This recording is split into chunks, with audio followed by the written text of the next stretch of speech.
13 जुलाई 2025 की सुबह थी। दिल्ली के उत्तम नगर में हल्की बारिश हो रही थी। एक महिला घबराई हुई हालत में अपने पति को लेकर अस्पताल पहुंची। उसके चेहरे पर बेचैनी थी, आंखों में आंसू और जुबान पर बस एक ही बात, सर मेरे पति को करंट लग गया, प्लीज बचा लीजिए। डॉक्टर भागे, स्ट्रेचर आया, लेकिन जब डॉक्टरों ने उसका शरीर देखा तो कुछ नहीं बचा था। छाती पर जलने के निशान, हाथों पर टेप के गहरे कट और चेहरे पर अजीब सी शांति।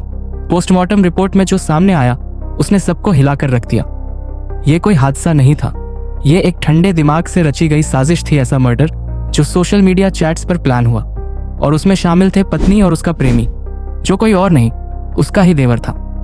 करंट से दी गई मौत, एक ऐसा कत्ल जिसमें दिल टूटा नहीं जलाया गया।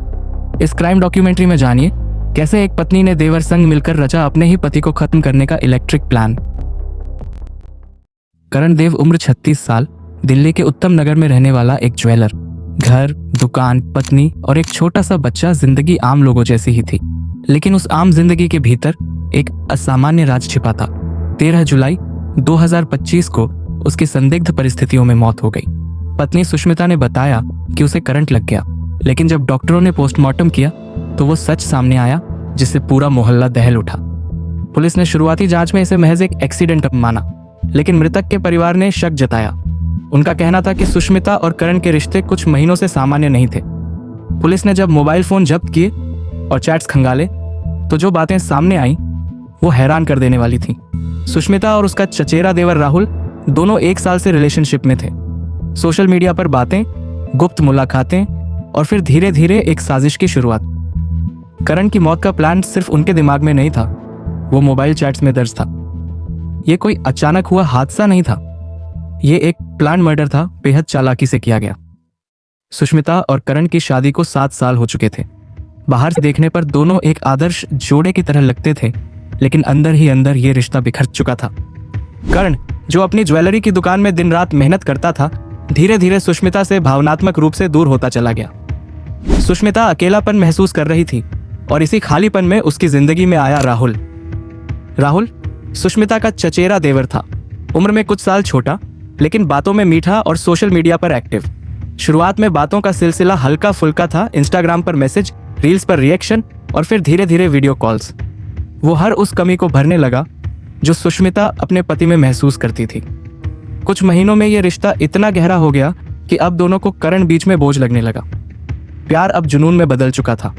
दोनों को एक साथ रहने से ज्यादा करण को रास्ते से हटाना जरूरी लगने लगा और यहीं से जन्म हुआ उस साजिश का जो धीरे धीरे एक मर्डर प्लान में बदल गई। ये एकतरफा इश्क नहीं था, ये 2 लोगों का साझा जुनून था जो जानलेवा साबित हुआ। हत्या की योजना कोई एक दिन में नहीं बनी थी, ये धीरे धीरे महीनों की बातचीत, प्लानिंग और चैट्स के जरिए तैयार हुई। इंस्टाग्राम और व्हाट्सएप पर सुष्मिता और राहुल घंटों बातें करते थे और उन्हीं चैट्स में मौत का ब्लूप्रिंट बन रहा था। शुरुआत में उन्होंने करण को जहर देने की सोची, लेकिन वो तरीका भरोसेमंद नहीं लगा। फिर विचार आया नींद की गोलियां। सुष्मिता ने करण के खाने में करीब 15 नींद की गोलियां मिला दी। उम्मीद थी कि वो गहरी नींद में चला जाएगा और फिर उसे करंट देकर मार डालेंगे, लेकिन करण पूरी तरह बेहोश नहीं हुआ। वो बेसुध जरूर था, मगर जिंदा था। इसके बाद राहुल ने एक्सटेंशन वायर से तार का प्लास्टिक निकालकर खुला करंट तैयार किया। उस तार को करण के हाथों पर टेप से बांधा गया और फिर उसके सीने पर करंट लगाया गया, धीरे धीरे, बार बार।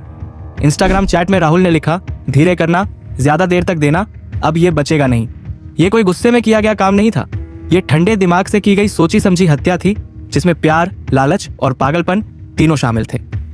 जब सुष्मिता ने अस्पताल में बताया कि करण को करंट लग गया है, तो पुलिस ने इसे पहले सामान्य हादसा मान लिया।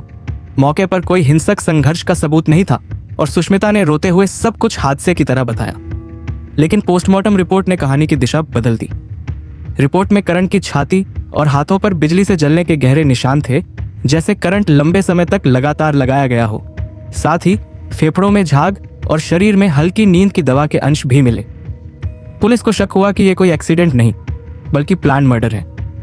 जैसे ही पुलिस ने सुष्मिता और राहुल के मोबाइल जब्त किए, उनके होश उड़ गए। इंस्टाग्राम और व्हाट्सएप चैट्स में हत्या की पूरी प्लानिंग दर्ज थी। कब दवा देनी है, कब करंट लगाना है, कैसे शव को संभालना है। चैट्स में ऐसे शब्द थे, शॉक दो, ज्यादा देर दो, अभी भी सांसें चल रही हैं। इन डिजिटल सबूतों ने केस की दिशा साफ कर दी। पुलिस ने तुरंत दोनों को हिरासत में लिया।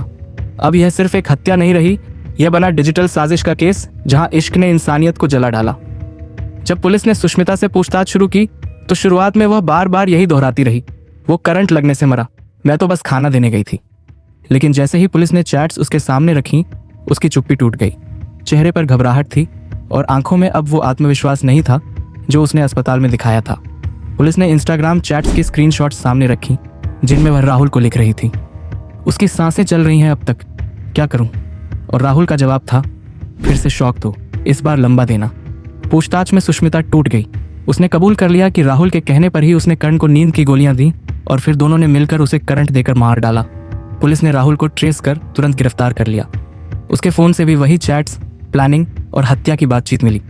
दोनों को भारतीय न्याय संहिता की धारा 103 के तहत हत्या के आरोप में गिरफ्तार किया गया। अब एक पत्नी और उसका प्रेमी सलाखों के पीछे थे और सामने था एक ऐसा अपराध जिसने रिश्तों की नींव को ही सवालों में खड़ा कर दिया। कर्णदेव की हत्या के मामले में जब सबूत, कबूलनामा और डिजिटल चैट्स पुलिस के हाथ लगे, तब केस में हत्या की धारा लगाई गई भारतीय न्याय संहिता BNS की धारा 103, जो जानबूझकर की गई हत्या के लिए लगाई जाती है। दोनों आरोपियों सुष्मिता और राहुल को अदालत में पेश किया गया, जहां उन्हें न्यायिक हिरासत में भेज दिया गया। पुलिस चार्जशीट में साफ लिखा गया कि यह हत्या पूरी तरह से पूर्व नियोजित थी। इसमें भावनात्मक संबंध, वित्तीय लालच और सोशल मीडिया के जरिए की गई डिजिटल प्लानिंग शामिल थी। चैट्स की टाइमिंग, भाषा और हर संदेश यह साबित करता है कि दोनों ने हत्या की साजिश पहले से बना रखी थी और उसे अंजाम देने में कोई गलती नहीं की। सुनवाई के दौरान बचाव पक्ष ने तर्क दिया कि यह हत्या गुस्से में हुई, कोई पूर्व नियोजित अपराध नहीं था। लेकिन forensic report, postmortem, mobile chats और खुद सुष्मिता के इकबालिया बयान ने केस को बेहद मजबूत बना दिया। अब यह मामला अदालत में विचाराधीन है, लेकिन जांचकर्ताओं का कहना है अगर ये चैट्स सामने ना आते तो ये मर्डर एक करंट लगने का हादसा समझकर बंद हो जाता। एक और पति मारा गया और एक और दिल दहला देने वाला सच सामने आया कि प्यार जब हद से बढ़ जाए तो वो इंसान को हैवान बना देता है।